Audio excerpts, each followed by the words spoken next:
नमस्कार दोस्तों, फ्रेंड्स। मेरा नाम भक्तवत्सल मित्तल है। मैं रिटायर्ड इंजीनियर हूँ। बिट्स पिलानी से रिटायर्ड इंजीनियरिंग की थी मैंने, और मेरा पैशन है एक्चुअली टीचिंग।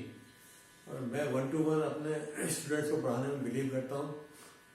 हालांकि ग्रुप में ही होते हैं मेरे पास, लेकिन मैं वो खुद पर्सनली पढ़ाता हूँ 1-to-1, और उसके काफ़ी अच्छे रिजल्ट्स बच्चों को मिले हैं। मुझे बड़ा खुशी है।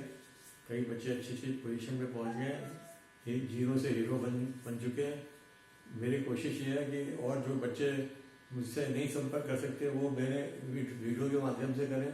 मैं अभी नया स्टार्टर हूँ, इस यूट्यूब स्टार्टर। मेरे पास ज़्यादा एडुकेट फैसिलिटीज़ नहीं है, पर मैं कोशिश करूँगा आपको समझाने की। और आप अपना मुझे लाइक करें, मुझे शेयर करें, और हो सके तो सब्सक्राइब करें, और अपने कमेंट्स भी लिखें। मैं स्टार्ट करता हूँ 10th CBSE के chapter 4th quadratic equations. Revised course है 22-23 CBSE का। उसमें जो चीज़ नहीं आ रही है वो मैं नहीं डिस्कस करूँगा, लेकिन एक बार उसके बारे में मेंशन जरूर करूँगा। और लेकिन बाकी जो मैंने इसमें इसको मेरे 5-6 पॉइंट्स हैं, इसके आधार पे ये क्वेश्चन चैप्टर को आप स्टडी कर सकते हैं। पहला तो ये है कि what is the quadratic equation, यानी what is the standard form of quadratic equation. Actually हम पॉलिनोमियल में देख चुके हैं क्वाड्रेटिक इक्वेशन के जो फॉर्म होती है ax² + bx + c, ये पॉलिनोमियल होता है। ये पॉलिनोमियल होता है, क्वाड्रेटिक पॉलिनोमियल कहते हैं इसको। और ये क्योंकि 2 डिग्री का है और इसको इक्वल टू 0 कर देते हैं, तो यही क्वाड्रेटिक इक्वेशन हो जाती है। और ग्राफिकल रिप्रेजेंटेशन इसका हम पॉलिनोमियल में देख चुके हैं। It is a parabola, U shape parabola. It can B upside down, left, right, or upward, like this,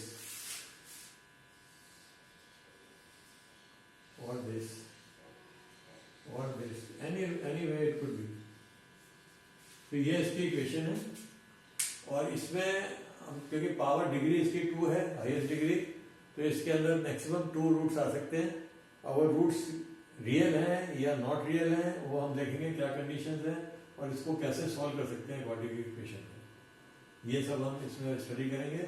और जो रियल रूट्स नहीं होते हैं वो अनरियल कहलाते हैं।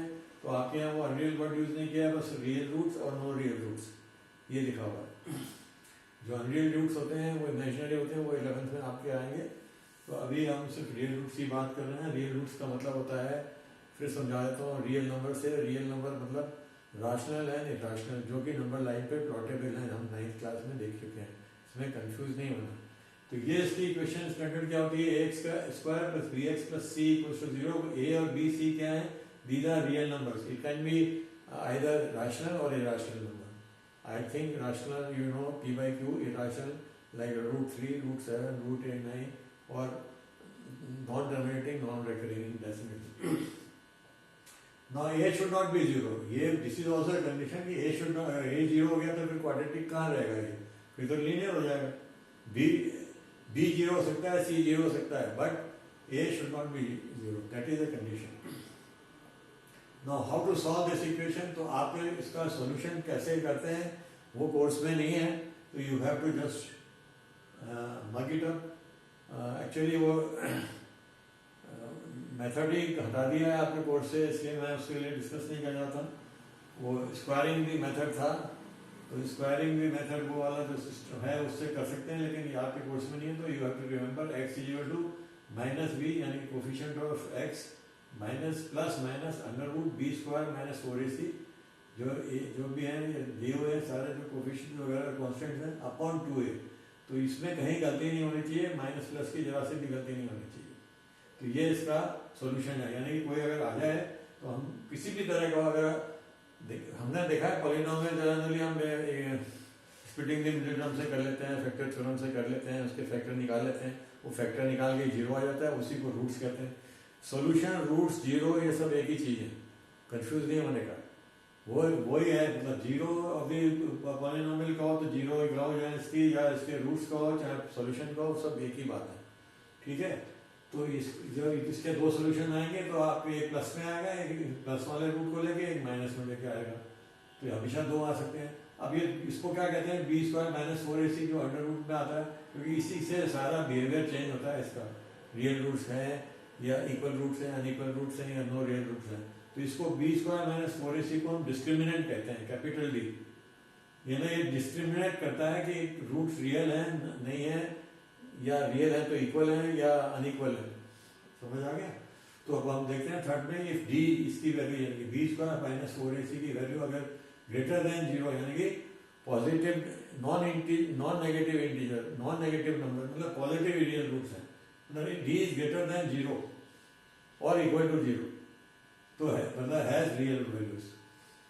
इंटीजर्स नहीं कहना चाहिए, सारे रियल जो रैशनल नंबर रियल नंबर्स हैं जो पूरे 0 से बड़े हैं और 0 से इक्वल हो सकते हैं पर छोटे नहीं होने चाहिए, तो रियल रूट्स होंगे, रियल वैल्यूज होंगे। रियल वैल्यूज का मतलब है वही रैशनल वैल्यूज या इरेशनल वैल्यूज होंगे। और if D is less than 0, अगर डी की वैल्यू लेस देन 0 आती है यानी कि माइनस में आती है, -3 -3/4 -7 7/4 8/4 8 और -1/4 या -√3 वगैरह, तो वो क्या होंगे? अगर वो वैल्यूज डी की आती है then it has no real values, तो इसकी कोई रियल वैल्यूज नहीं है, वो इमेजिनरी कहलाती है। वो आपके कोर्स में नहीं है, अभी 11th में पढ़ेंगे आप, है ना। और ये अब इसी में जो थर्ड में जो फर्स्ट है डी इज ग्रेटर देन और 0, इसके दो कैटेगरी कर सकते हैं हम अलग अलग। If D is greater than 0 then it has unequal roots, मतलब दो रियल रूट्स होंगे, अनइक्वल होंगे यानी अलग अलग होंगे, एक से नहीं होंगे। और अगर if D is equal to 0 हो गया तो इक्वल रूट्स होंगे तो रियल रूट्स दोनों ही पर इक्वल रूट्स होंगे। जैसे मैं कह दूं कि डी इक्वल टू 0 जब आएगा जब x minus something whole square हो जाए, यानी कि दो फैक्टर एक से आ जाए, दो फैक्टर एक से यानी x minus 2 into x minus 2 हो गया, दो फैक्टर हो गया तो दोनों रूट्स क्या है, x इक्वल टू 2 और x इक्वल टू +2 आ गया दोनों। और अगर ये फर्स्ट वाले केस में x इज ग्रेटर देन 0 में ये हो सकता था x माइनस 2 हो जाए, x प्लस 2 हो जाए, तो x से 2 और 2 और -2 रूट हो गया, अलग अलग हो गया, अनइक्वल रूट्स हो गए। I think it is very clear ना। इसके ऊपर वर्ड प्रॉब्लम्स भी बहुत सारी आती हैं जो आपको बनानी पड़ती हैं, और वर्ड प्रॉब्लम्स कई तरह की होती हैं, जैसे कि there are so many categories of word problem. एक जैसे स्पीड, टाइम और डिस्टेंस की होती हैं, ट्रेन की हुई और इसके एरोप्लेन की हुई या आदमी की हुई या कार की हुई। दूसरी होती है वर्ड प्रॉब्लम होती है, एक आदमी इतने दिन में इतने काम करता है या औरतें इतने दिन में करती हैं, तो क्या होता है वो थोड़ा डिफरेंट है, ढंग से टैकल करना पड़ता है, ये डिफरेंट ढंग से होता है। या वर्ड प्रॉब्लम और वो पानी की प्रॉब्लम, पानी के होते हैं, पानी का होता है कि जैसे भी कोई टैंक में पानी भर रहे हैं तो वो पानी जो है उसको कितना टाइम लगता है, तो वो भी वर्ड प्रॉब्लम की तरह ही होता है। तो ये कुछ अलग अलग तरह की प्रॉब्लम्स होती हैं जो आपको आनी चाहिए, और उसमें आपका सबसे पहले वर्ड प्रॉब्लम का तरीका ये होता है, मैं आपको बता दूं, क्वेश्चन को अच्छी तरह पढ़िए, read the question very coolly and carefully. अगर लंबे लंबे सेंटेंस है तो टुकड़ों में कर लीजिए उनको, पहले समझिए कि क्या तो गिवन है, what is given in the question, that is very important, and write down in terms of mathematical symbols given, and what is to be found और प्रूफ वो मैथमेटिकल सिंबल में लिख दीजिए। किसी में डायग्राम, लाइन डायग्राम की जरूरत हो जैसे कि डिस्टेंस वगैरह का होता है तो उसका बना दीजिए, और नहीं उसके बाद जो है फिर आप सोल्यूशन या प्रूफ करने की कोशिश करिए, और उसको क्वाड्रेटिक इक्वेशन की फॉर्म देने की कोशिश करिए। जो चीज़ अननोन है जिसको निकालना है उसको x मानिए विद प्रॉपर यूनिट्स, और फिर उसके हिसाब से जो कंडीशंस दी हुई हैं वो उसके हिसाब से पुट कर दीजिए और इक्वेशन बन जाएगी, और उसको सॉल्व कर लीजिए, और जो फाइनल एग्जाम आंसर आएगा उसको फिर इंग्लिश की फॉर्म में या जो पूछ रहा है उसी फॉर्म में लिख के और प्रॉपर यूनिट लगा के आंसर लिख लीजिए। So simple. तो आंसर दो हो सकते हैं, एक भी हो सकता है, दोनों एप्लीकेबल हैं कि नहीं उस क्वेश्चन के लिए आपको देखना पड़ता है। कई बार एक आंसर कट जाता है क्योंकि वो अप्लाई नहीं होता उसके अंदर, तो that you have to very careful to see it. अब मैं कुछ क्वेश्चंस आपको बतलाता हूँ, जैसे कि थोड़े से टिप्स देता हूँ क्वेश्चंस के, और मैं इसको एक बार रब कर देता हूँ।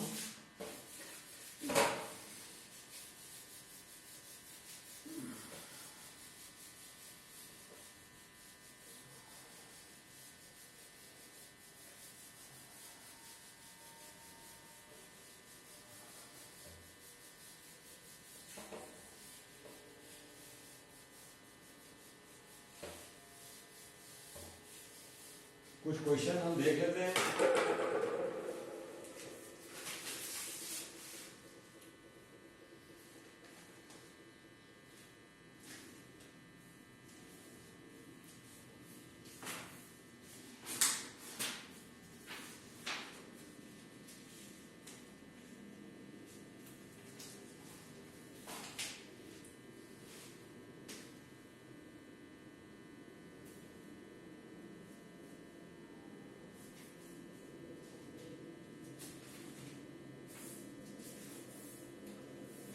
रूट्स हम जो है क्वाड्रेटिक इक्वेशंस के by splitting the middle term भी निकाल सकते हैं, लेकिन अगर वो नहीं आए तो फिर हम इसको, ये यूनिवर्सल मेथड है, इससे हम कर सकते हैं। तो अगर सीधा सीधा हो जाता है क्वाड्रेटिक रूट्स तो फिर कोई दिक्कत नहीं है, पर अगर नहीं होता है तो फिर हमको ऐसे निकालना पड़ता है। जैसे सपोज करिए find the roots of the, वो मैं नहीं बता रहा हूँ, स्प्लिटिंग द मिडिल टर्म मैं पहले बता चुका हूँ, 9th क्लास में भी बता चुका हूँ, 10th में भी बता चुका हूँ, तो पॉलिनोमियल वगैरह में तो उसको मैं बताऊंगा नहीं, लेकिन अब मैं आपको बताना चाह रहा हूँ कि जैसे इसको इस इक्वेशन को कैसे यूज करते हैं।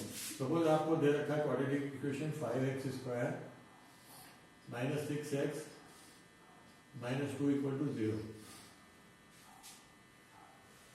Bye the method of completing the square को या क्वाड्रेटिक इक्वेशन को, बात एक ही है, क्वाड्रेटिक इक्वेशन भी by completing the square method आता है, लेकिन वो आपके कोर्स में नहीं है इसलिए मैं उसको बता नहीं रहा हूँ। लेकिन आप क्वाड्रेटिक इक्वेशन को पहले तो फॉर्मूला लिख लीजिए। तो x इक्वल्स टू क्या है, minus b plus minus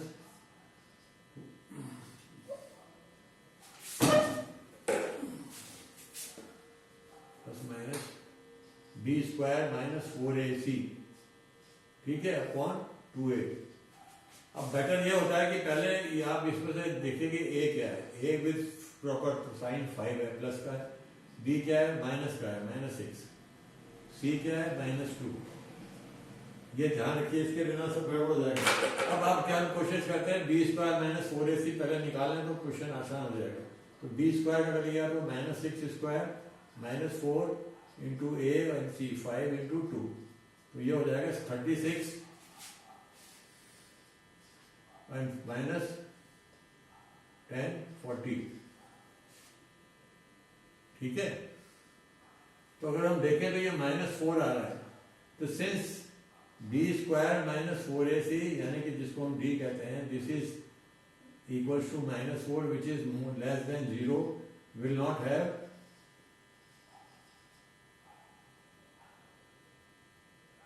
no sorry, गलती हो गई, आई एम सॉरी, ये माइनस 2 था, आई मेड ए मिस्टेक, ये इसीलिए कहते हैं ध्यान से करना है। ये माइनस 2 है, तो अगर हम इसको करेंगे तो 36 और ये प्लस का ही हो जाएगा, 4 5 10 40 हो गया, और ये हो जाएगा 76।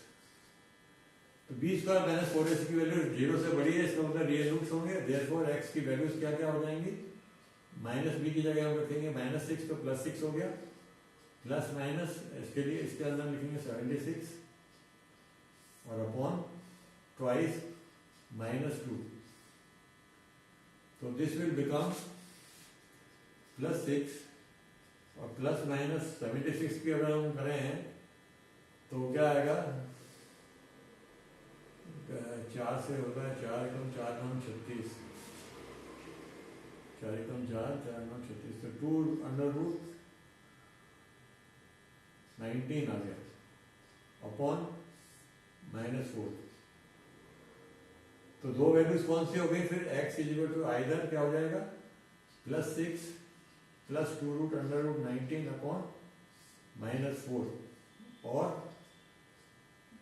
Plus 6 minus 2 root upon 19 upon minus 4। तो हम इसको लिख सकते हैं, माइनस यहाँ बाहर निकाल लीजिए और 2 से कॉमन लेके काट दीजिए, तो 3 प्लस अंडर रूट 19 अपॉन 2 और ये भी 2 का कैंसिल हो गया, तो 3 ये माइनस का हो जाएगा 19 अपॉन 2। तो these are the two values of x, this और x is equal to this answer होगा। So this is how you have to solve use this formula. I hope it is clear.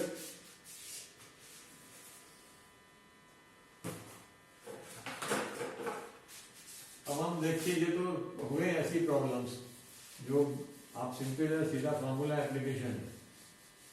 Let us take some different types of problems. Word problem लेते हैं कोई एक अच्छी सी।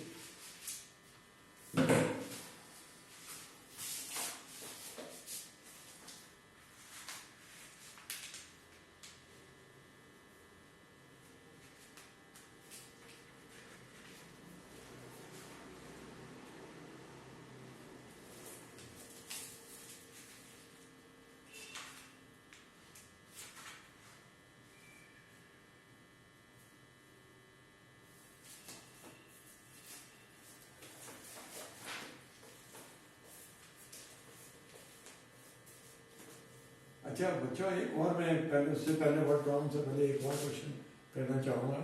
1/x+4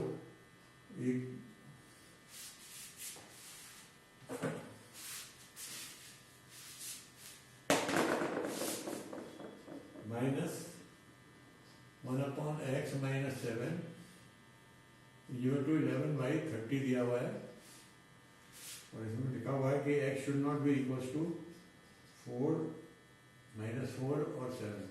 वो reason ये है कि अगर -4 7 आएगा तो ये अनडिटरमिनेट वैल्यूज रहेंगे, इसलिए इसका कोई महत्व नहीं है। आपको तो क्या इसको सॉल्व करना है, ये ध्यान रखो। इसको कोई आप दिमाग लगाने की जरूरत नहीं है। It's not but it does it means कि -4 रखेंगे तो ये अनडिटरमिनेट हो जाते हैं, इसलिए ये वैल्यूज तो आनी नहीं चाहिए, तो नहीं आएंगी। अब इसको कैसे करेंगे? देखिए, मैं आपको पहले बता दूं, बच्चे बहुत गलती करते हैं, ये सॉल्व होते नहीं है बच्चों से। या तो उन्होंने इक्वेशन सीखी नहीं है, अलजेब्रिक इक्वेशन सॉल्व करने का तरीका सीखा नहीं है। एक्चुअली अलजेब्रिक इक्वेशन सॉल्व करने के 4 ही मेथड है। Add both same thing both sides, तब सॉल्व करके देखिए। Subtract both thing both sides, या multiply all terms both sides same number, और divide all terms by the same number. ये 4 रूल होते हैं। ये जो आपके होते हैं ट्रांसपोजिशन और क्रॉस मल्टीप्लिकेशन, ये शॉर्टकट हैं और इसको गलत समझते हैं बच्चों, इसलिए मैं तो चाहूँगा कि आप उनको भूल जाओ और 4 ये रूल्स हैं, इनको अप्लाई करो। तो अभी हम देखते हैं, क्या देख रहे हैं कि ये नीचे x+4 है, ये x-7 है, इनको ब्रैकेट में डालिए क्योंकि ये एक ही टर्म है और उसके नीचे है। अगर जब भी ऐसा होता है न्यूमरेटर के नीचे 2 आती हैं संख्याएं, तो उनको आप ब्रैकेट में डाल दीजिए, बेटर ही है। अब बेटर यह है कि इन सबका एलसीएम ले लीजिए। सबसे शॉर्टकट बता रहा हूँ, एलसीएम कैसे आएगा इसका? x+4 दूसरा और कोई नहीं है तो यही हो जाएगा, x-7 ये आ जाएगा, और ये 30 है, इसका भी कोई दूसरा नहीं है, तो ये इसका एलसीएम हो गया। किसका? डिनोमिनेटर का। ये डिनोमिनेटर का एलसीएम हो गया। आगे समझ में? अब इस एलसीएम से हम सबको मल्टीप्लाई कर देंगे बोथ साइड, ऑल टर्म्स। ये रूल है कि मल्टीप्लाई करना है तो सारी टर्म बोथ साइड्स की उसी से मल्टीप्लाई कर दी, किसी से भी कर सकते हैं। तो हमने एलसीएम से इसलिए किया कि अब एलसीएम करने से क्या होगा, डिनोमिनेटर सब गायब हो जाएंगे और we will get only numerators. Denominator सबका गायब हो जाएगा, 1 का 1। तो क्या हो जाएगा देखिए, मल्टीप्लाई। अब हम लिखूंगा multiply by LCM 30x+4 x-7 both sides all terms, both sides all terms। Terms समझते हैं ना? टर्म्स वो होती हैं जो प्लस माइनस से कनेक्टेड होती हैं। ये एक टर्म है, ये 2 टर्म है, ये 3 टर्म है। ध्यान रखिए, ये 2 टर्म नहीं है, ये एक टर्म है, ये भी एक टर्म है, और ये भी एक टर्म है। इसका साइन प्लस है, इसका माइनस है, इसका भी प्लस है। तो प्लस और माइनस में जो कनेक्टेड होते हैं वो टर्म्स होती हैं, और टर्म्स के अंदर प्लस डिवीजन, मल्टीप्लिकेशन और पोजिशन वो सब हो सकते हैं। तो वो हम मतलब नहीं है, लेकिन ये पूरा फ्रैक्शन एक टर्म है, ये पूरा फ्रैक्शन दूसरा टर्म है, और ये पूरा फ्रैक्शन तीसरा टर्म है। अब इन सबको हमने इससे मल्टीप्लाई कर दिया तो क्या होगा? बहुत आसान हो जाएगा। 3x+4 x-7, ये रूल है, मैं उसका इसीलिए कर रहा हूँ। ये मल्टीप्लाई हो गया, किससे हो गया? 1/x+4 से। सिमिलरली 1 पहले इसी को लिख लेते हैं। ये है 30 वाला जो है, 30 × x+4 इधर भी, और x-7 ये भी मल्टीप्लाई हो गया इससे, -1/x-7 और 11/30 इक्वल्स टू 11/30। इसको भी मल्टीप्लाई करना पड़ेगा, बाद में लिख लेते हैं, कोई फर्क नहीं पड़ता उससे। Into 30 × x+4 × x-7। अब देखिए, इस x+4 पूरा का पूरा ये कर दिया, गायब हो गया ना डिनोमिनेटर। ये x-7 से ये x-7 कट गया, ये भी डिनोमिनेटर गायब हो गया। ये 30 नहीं था, 30 था, सॉरी, दिस वाज 30। ये 30 जो ये गायब हो जाने चाहिए और हो भी गए। तो ये जो है, अब नेक्स्ट स्टेप क्या हो गया? 30 × x-7 माइनस 30 × x+4। अब कितना आसान हो गया, 11 × x+4 × x-7। अब आप इनको खोल लीजिए, सिंप्लीफाई कर लीजिए तो क्या हो जाएगा, ये 30x, ये माइनस 210 माइनस, अब यहाँ ध्यान रखिएगा माइनस 30x, और ये प्लस है, प्लस मल्टीप्लाइड बाई माइनस, अगर ये माइनस होता तो ये प्लस हो जाता है, लेकिन माइनस इंटू अंदर के साइन चेंज हो जाएंगे, प्लस इंटू माइनस माइनस, और ये हो गया 120, क्योंकि 30 मल्टीप्लाइड बाई 4 120 हो गया, minus plus multiplied by minus हो गया, इक्वल्स टू, अब इसको अगर आपको करना है तो पहले इनको अंदर खोल लीजिए, फर्स्ट ब्रैकेट ओपन करिए क्योंकि बॉडमेस से यही होता है, तो ये एक्स स्क्वायर हो गया, ये माइनस 28 हो जाएगा, और फिर ये क्या हो जाएगा माइनस 3x, ध्यान रखिए माइनस 7 है, माइनस 4x है, तो माइनस 3x होगा, ना कि प्लस 3x। अब ये वापस उसको और आगे कर लीजिए, तो 30x माइनस, ये आप देखिए 30x कैंसिल हो गए, 30x कैंसिल हो गए, तो इसको कैंसिल ही कर दे तो अच्छा है, एक प्लस का है एक माइनस का है, तो ये कटेंगे, ठीक है ना। अब ये दोनों क्या जुड़ के क्या हो जाएंगे, माइनस 330 और इक्वल टू, अब इसको 11 को भी हम अभी ऐसे रहने तो अच्छा है, एक्स स्क्वायर माइनस मल्टीप्लाई नहीं करो तो अच्छा है, बच्चे कर देते हैं जबरदस्ती। अब देखिए 11 इससे मल्टीप्लाइड है, अब एक और रूल होता है कि हम दोनों साइड को सेम नंबर से किसी भी नंबर से डिवाइड कर सकते हैं, तो 11 से डिवाइड कर दिया इसको, तो 11 से डिवाइड किया तो ये 11 कट गया, ये 11 इधर आ गया, अब ये 11 इसको काट देगा, माइनस 30 रह गया, तो कितना आसान हो गया, minus 30 equals to x square minus 28 minus 3x, और इसको फिर सॉल्व कर लीजिए, तो ये हो जाएगा एक्स स्क्वायर माइनस 33x, ये प्लस हो जाएगा 33, तो ये हो जाएगा 27 प्लस का 27x और माइनस 28 इक्वल्स टू 0। अब देखिए इसको स्प्लिटिंग भी मेथड से कर सकते हैं, इसमें क्वाड्रेटिक इक्वेशन लगाने की जरूरत नहीं है, बिकॉज 28 का क्या है, 28 माइनस साइन है, 28 के फैक्टर क्या हो सकते हैं 1 इंटू 28, और यहाँ प्लस का लाना है तो प्लस का 28 कर दो, माइनस का ये कर दो, तो ये माइनस का 28 भी आ गया, समझ में आ रहा है। तो ये हो जाएगा x square plus 28x minus x, ये दोनों मिलकर के 27x हो गए ना, और माइनस 8 0, आगे समझ में, I hope you are getting here, ये आपको समझ में आना चाहिए कैसे करते हैं स्प्लिटिंग मेथड। बता वापिस बताऊं मैं आपको, आप देखिए इसका कोफिशिएंट 1 है, इसका कोफिशिएंट माइनस है, तो 1 इंटू माइनस 28 क्या हो गया माइनस 28। अब इसके दो फैक्टर ऐसे करिए जिनका सम ये हो या सब्ट्रैक्शन हो और मल्टीप्लिकेशन ये हो, तो हम 1 से स्टार्ट करते हैं, तो मान लीजिए ये 1 है और इंटू माइनस 28 ले सकते हैं, या हम ले सकते हैं माइनस 1 इंटू प्लस का 28, तभी तो ये माइनस 28 आएगा। अब हम देखें इसमें से कौन सा, अगर ये लेते हैं हम तो इन दोनों को जोड़ेंगे तो माइनस 27 आता है, तो दिस इज नॉट करेक्ट। तो क्या करेक्ट है, ये है, क्योंकि इसको और इसको हम जोड़ते हैं तो प्लस 28 माइनस 1 तो प्लस 27 दे देता है, वही हमें चाहिए, तो उसके आगे एक्स और लगा दीजिए बस यहाँ पर। तो अब क्या हो जाएगा, इसको मैं यहाँ जगह नहीं है तो इसको यहाँ करता हूँ, इसको सॉल्व करेंगे तो क्या हो जाएगा, एक्स कॉमन आ गया, एक्स प्लस 28 हो गया, और यहाँ माइनस माइनस है, माइनस 1 कह सकते हैं लेकिन लिखते नहीं है, तो एक्स और ये अंदर 28 हो जाएगा, ये भी प्लस का 0, ये दोनों सेम आने चाहिए जिनको कॉमन लेना है, तो ये एक्स प्लस 28 हो गया और ये एक्स माइनस 1 हो गया, क्योंकि यहाँ कुछ नहीं है तो 1 है, तो ये इसके बराबर आ गया, दिस इज इक्वल टू 0। तो हम कहेंगे either x plus 28 equal to 0 और एक्स माइनस 1 इक्वल टू 0।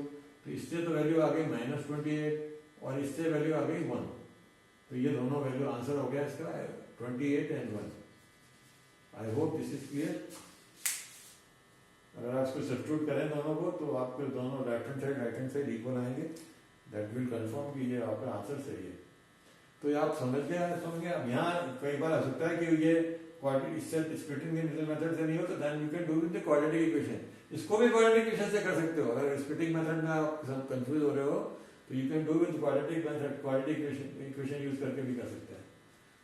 तो ये इसके आंसर हो गया। तो ये मैं इसलिए बताया लिया है क्योंकि मेरे इसमें बच्चे क्या करते हैं, कभी राइट हैंड साइड का अलग लेते हैं, लेफ्ट हैंड साइड का ऐसे अलग लेते हैं, फिर दोनों को खोलते जाते हैं जबरदस्ती। देखिए यहाँ कितनी सब चीजें कट जाती हैं जबरदस्ती, 11 को भी मल्टीप्लाई करने की जरूरत नहीं थी, उसने भी इसको काट दिया। तो ये टाइम बचाने की टेक्निक आनी चाहिए, एग्जाम में ये बहुत जरूरी है। अगर आपने इसको नहीं करा टाइम बचाने का हिसाब तो बहुत प्रॉब्लम हो जाएगी और कभी और क्वेश्चन रह जाएंगे। तो थैंक यू, ये बता दिया आपको। अब मैं एक वर्ड प्रॉब्लम और लेता हूँ। Let me take 1 or 2 word problems. ज़्यादा लंबा नहीं बनाना चाहता तो एक ले लेते हैं, ज़्यादा लंबा वीडियो हो जाता है तो फिर प्रॉब्लम होती है उसको अपलोड करने में।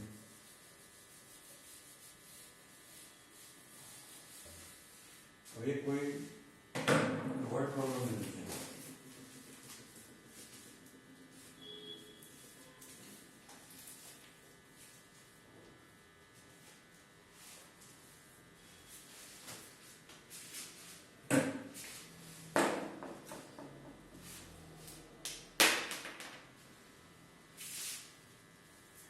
An express train takes 1 hour। ये पेज नंबर 88 पे 10th नंबर का क्वेश्चन है, पेज 88 क्वेश्चन 10 एनसीईआरटी बुक का ये। An express train takes 1 hour less than a passenger train to travel 132 km between Mysore and Bangalore without taking into consideration the time they stop to intermediate stations. Naturally, if the average speed of the express train is 11 km per hour more than that of the passenger train, find the average speed of the two trains। दो train हैं, एक passenger है और एक express है, तो naturally passenger train हमेशा ज़्यादा टाइम लेती है एक्सप्रेस ट्रेन से, ये भी आपको पता होना चाहिए। अब ये कह रहा है दोनों की स्पीड निकालनी है, find the average speed of the two train. अब आप तो क्या करोगे, एक की एक्स मानोगे एक की वाई मानोगे, ऐसा करने की जरूरत नहीं है क्योंकि इसने क्या दिया हुआ है, if the average speed of the express train is 11 km per hour more than that. इसका मतलब हम छोटी वाली का इसका पैसेंजर का मान लेते हैं एक्स, तो उसका कितना हो जाएगा एक्सप्रेस 11, तो 2x और y लेने की जरूरत नहीं है। तो यहाँ क्या करेंगे, सबसे पहले गिवन को हम लिखेंगे। तो गिवन में क्या दिया हुआ है,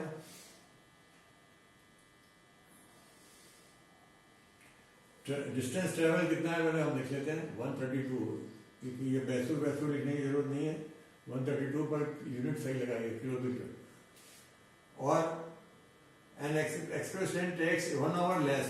सपोज एक्सप्रेस ट्रेन की जो टाइम है वो T2 है और पैसेंजर ट्रेन का टाइम T1 है, सपोज हम टेक है, तो क्या हुआ T1 माइनस T2, क्योंकि T1 पैसेंजर का ट्रेन ज्यादा होगा तो ये 1 hour होगा, this is equals to 1 hour। Hour लिख लो आगे, ठीक है। ये दूसरी कंडीशन हो गई गिवन की। अब तीसरी दी हुई है उसने एक्स का, उसकी पैसेंजर ट्रेन जो है मान लीजिए उसकी स्पीड हम मान लेते हैं एक्स, पैसेंजर ट्रेन की स्पीड पैसेंजर ट्रेन अभी गिवन है तो लिखते पैसेंजर ट्रेन स्पीड लिख लो, speed plus 11 km per hour is equals to speed of express train, speed of ये गिवन है एक्सप्रेस ट्रेन। समझ में आया हाउ टू राइट गिवन, ये अच्छे से समझ लो। गिवन हमको जैसे बिल्कुल शॉर्ट में लिखना है, अब यहाँ नेचुरली इंग्लिश में लिखना पड़ रहा है, बाकी हमने सब सिंपल बना दिया। यहाँ T1 T2 टाइम है पैसेंजर ट्रेन का, आप यहाँ लिख सकते हो भले आप time passenger train time express train. ध्यान रखेंगे एक्सप्रेस ट्रेन कम टाइम लेगी तो इसको बाद में लिखना है, पैसेंजर ट्रेन ज्यादा लेगी उसको पहले लिखना है, उल्टा लिख दिया तो गड़बड़ हो जाएगी, क्वेश्चन नहीं होगा फिर। अच्छा अब ये हमको सॉल्व करना है। फाइंड क्या करना है, अब इस किताब को रख दीजिए और फाइंड लिखिए। फाइंड क्या करना है, passenger train speed and express train speed, मैंने शॉर्ट में कर दिया सब है ना। ये दो चीजें निकालनी है, तो हमको अब क्या करना चाहिए, सोल्यूशन कैसे करेंगे, क्या चीज एक मान लीजिए, तो पैसेंजर ट्रेन की मान लेते हैं 10 से कम है तो जोड़ देंगे उसको। लेट पैसेंजर ट्रेन PT कर देता हूँ, speed equals to x kilometre per hour, पूरी यूनिट साइड लिखना पड़ेगा क्योंकि सब किलोमीटर आवर में, तो अपन किलोमीटर आवर में लिखेंगे। आगे समझ में, I think you understand this ना। अब इक्वेशन बनानी है हमको, क्या बनानी है, यहाँ टाइम लिखना है, तो टाइम कैसे आएगा, इससे डिस्टेंस दिया हुआ है तो distance upon distance upon speed is time, ये हम फिजिक्स में भी पढ़ चुके हैं, कई छोटी क्लास में भी पढ़ चुके हैं और बड़ा कॉमन का क्वेश्चन है। क्या होता है टाइम इक्वल्स टू क्या होता है डिस्टेंस अपॉन स्पीड। ठीक है, ये डिस्टेंस कितना है 132 और पैसेंजर ट्रेन की स्पीड कितनी मानी थी हमने x माइनस फिर 132। अब उसकी स्पीड क्या हो गई x प्लस 11, ये ध्यान रखना है। और वैसे भी आप देखो जब जैसे डिनोमिनेटर बड़ा होता है तो ये वैल्यू छोटी हो जाती है, तो छोटी वैल्यू ही माइनस में आनी चाहिए, बड़ी वैल्यू माइनस में उल्टा लिख दिया तो कभी क्वेश्चन नहीं होगा आपका, आप जैसा माइनस में आना। दिस इज इक्वल टू 1, क्योंकि अब आवर में है किलो आवर, तो अगर ये मिनट में होता तो हमको इसको आवर में चेंज करना पड़ता है, ये ध्यान रखिए। कई बार मिनट में भी दे देते हैं, चक्कर खा जाते हैं बच्चे। अब ये मैंने जो पिछली बार बताया था वैसे ही सॉल्व करना है, एलसीएम से मल्टीप्लाई, ये मैं सब लिख नहीं रहा हूँ, वो लिखना चाहिए लेकिन मैं सीधा ही कर रहा हूँ। x into x plus 11 into 132 minus 132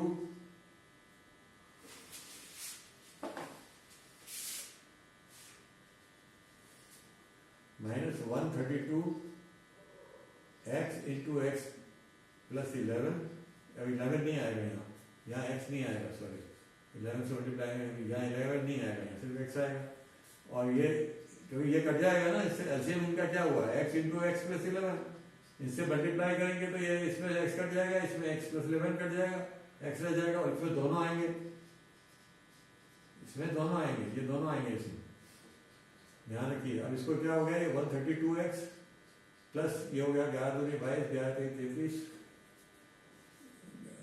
11 33, 33 और 2 35 और 11 और 3 16 1652 माइनस 132x, ये फिर कट गए दोनों, फिर कर ही खत्म।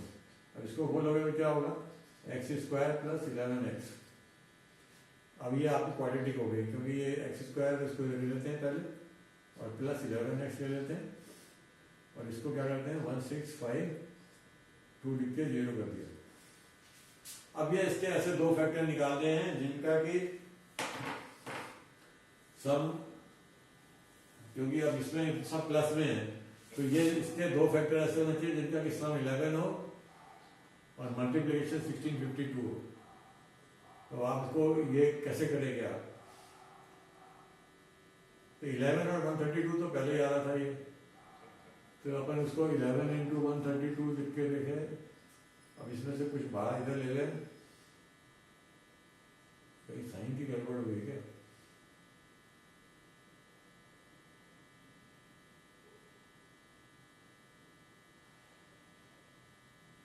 ये इधर से इधर गया तो माइनस हो जाएगा ना, यही मैं कर रहा हूँ यार, गड़बड़ होगी। इधर सब्ट्रैक्शन होगा दो का इसमें से दो आएंगे, उनको जब हम सब्सट्रैक्ट करेंगे तो 11 आना चाहिए। ये गलती हो गई है, क्योंकि ये इधर आया तो इधर को इधर ले जाएंगे तो माइनस आ जाएगा, बी केयरफुल। तो अब क्या होगा ये, अब कैसे करोगे आप, इसके क्या आएंगे फैक्टर, इसके भी 11, ये 11 एक और 11 हो गया और 22 हो गया, 2 हो गया। तो बेस्ट है 22 22 11 हो गया इसका।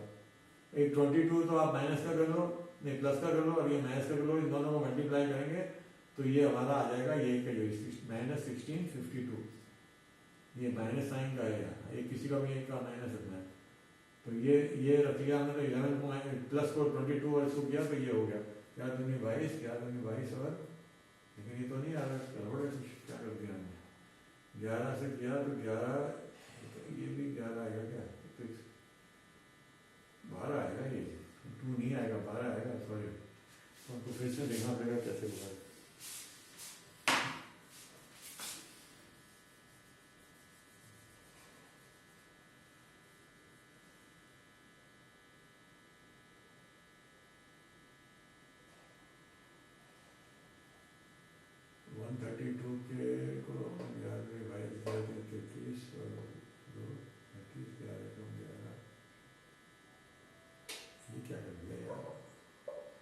क्या दूनी 22, 11 33 और 2 35, 11 और 3 14 होना चाहिए था यार, 14 आएगा ये सब। ध्यान रखिए गलती नहीं होनी चाहिए। 1452, अब ये एक्चुअली मैं तो सीधा सीधा ये लिखता हूँ 11/132 कर दूँ ना, वो 11/132 तो गड़बड़ तो नहीं होगी, यही किया था मैंने, फिर गड़बड़ तो नहीं हुई थी। तो 11, ये 11 हो गया, ये भी 11 से डिवाइड करें तो 11 × 12 हो जाता है, 12 आतेगा। ये कैसे बनेगा यार, 121 हो गया देखो।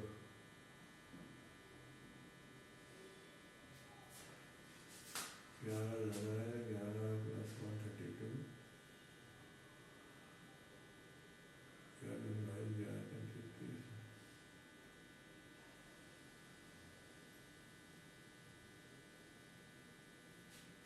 अच्छा, तो इससे कोई क्वेश्चन करते हैं, देखते हैं 4 और 3 करो इसको, 4 × 3, तो एक को 4 से कर दो, 44 हो गया, एक 33 हो गया, आ गया। तो ये 33 प्लस का माइनस का हो गया और ये 44 हो गया। तो इसको स्प्लिटिंग की मैथमेटिक्स से करेंगे तो x² + 44x - 33x, तो ये 11 हो गया, और इसका मल्टीप्लिकेशन ये हो गया, हमने निकाले था 4। मैंने क्या किया, देखिए मैंने ना इसको नहीं लिया, मैंने वही लिया 11/132, इसके फैक्टर कर दिए, वो तो 12 आएगा, तो 12 के 4 × 3 कर दिए, 4 को इसके साथ और 3 को इसके साथ कर दिया, तो ये आ गया। तो आसान हो गया ना, तो एक को माइनस कर दिया, एक प्लस कर दिया, क्योंकि ये माइनस में है पूरा, ये जो है पूरी संख्या -1 4 5 2 2 थी ना, ये सब बराबर ही चल रहे हैं, तो ये आ गया। अब इसको आप फैक्टर करके कॉमन ले लीजिए, तो क्या हुआ, x + 44 हो गया, अब ये -33 कॉमन आ गया, तो ये भी x प्लस हो जाएगा, क्योंकि ये प्लस है, तो 33 से इसको डिवाइड करेंगे तो हमने अभी ये 44 आ जाएगा, यही चीज़ आनी चाहिए जो यहाँ है, और इसका कॉमन ले लिया तो x + 44 और ये x - 33। अब यहाँ पर एक चीज़ ध्यान रखने वाली बात यह है, मैंने आपसे कहा था दो नंबर आएंगे तो 2 आते हैं, एक x = -44 और x = 33। अब ये -44 km/h तो हो नहीं सकता, क्योंकि नॉट पॉसिबल, तो किलोमीटर नेगेटिव नहीं हो सकती, तो ये आंसर सही है।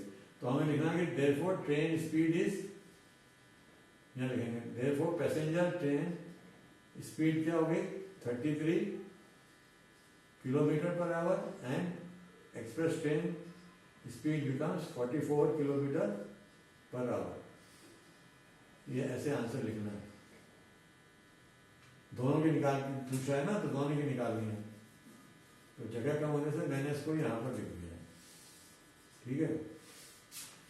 तो इस तरह से ये आपके डिस्टेंस के क्वेश्चन सॉल्व होते हैं, और मैं आप समझ गए होंगे, यहाँ तक मैं समझता हूँ। क्वेश्चन और भी होते हैं, एज पे भी होते हैं, स्कूल रोज के हैं, वो सब के अलग अलग तरीके हैं, वर्क के हैं, इवन ज्योमेट्री के क्वेश्चन भी हैं इसमें। ये आपकी ऑप्शनल एक्सरसाइज है, ये बड़ी अच्छी है मेरे हिसाब से, तो इसको कर लेनी चाहिए। इसमें वैरायटी ऑफ क्वेश्चंस हैं, इसी पेज पे 88 पे 8-10 क्वेश्चन है, they are variety, they are good question. आपको नहीं आया मेरे से आप कमेंट बॉक्स में लिख के पूछ सकते हैं, मैं आपको एक्सप्लेन कर सकता हूँ। तो ये हो गया पॉइंट। मैं इसी के साथ इसको टॉपिक को यहीं विश्राम देता हूँ, अपनी वाणी को भी, और आप सबका बहुत बहुत धन्यवाद जो आपने मेरे सुना ध्यान पे। और आगे भी मैं वीडियोस बनाऊंगा, आप मुझे सजेस्ट कर सकते हैं कमेंट में कि क्या और किस तरह चाहते हैं। भाई मैं सिंपल 1-to-1 पढ़ाता हूँ, इसलिए ये उसमें ज़्यादा महारत है। मैं भक्तवत्सल मित्र हूँ, बिट फिलानी से पास किया है, ज़्यादातर बच्चे मेरे से 0 से हीरो बना दिया मैंने उनको। मैं मतलब ज़्यादा बच्चों को नहीं पढ़ाता जैसे कोचिंग में होता है, मैं कोचिंग अपने घर पे ही करता हूँ, लेकिन 3-4 स्टूडेंट से ज़्यादा नहीं पढ़ाता, पर उनको अच्छी तरह सब पढ़ाता हूँ, एक एक चीज़ समझाता हूँ। क्या होता है कि आप जो 9th-10th में आ जाते हैं, लेकिन आपको 5th-6th की चीज़ें नहीं आती, फ्रैक्शन नहीं आते, उनको सॉल्व करना नहीं आता, इक्वेशन है उनको सॉल्व करना नहीं आता, वो सब मैं सिखाता हूँ, क्योंकि वो आप लोग ज़बरदस्ती चीज़ों को खोल देते हैं, खोल के पटक देंगे और फिर मल्टीप्लाई करेंगे, फिर मल्टीप्लाई करके खोलेंगे, ये इसमें टाइम वेस्ट करते हैं। अरे कैसे क्वेश्चन को शॉर्ट में करें और जल्दी से जो चीज़ें काट देनी है कट कटा जाए, और गलत काटना नहीं है, आप लोग गलत भी काट देते हैं कई बार। तो ये मैं और कभी क्लासेस लूँगा जिसमें देखूँगा कि क्या एरर बच्चे करते हैं और उनको कैसे सावधान रहना चाहिए। थैंक यू वेरी मच, बहुत बहुत धन्यवाद आपका।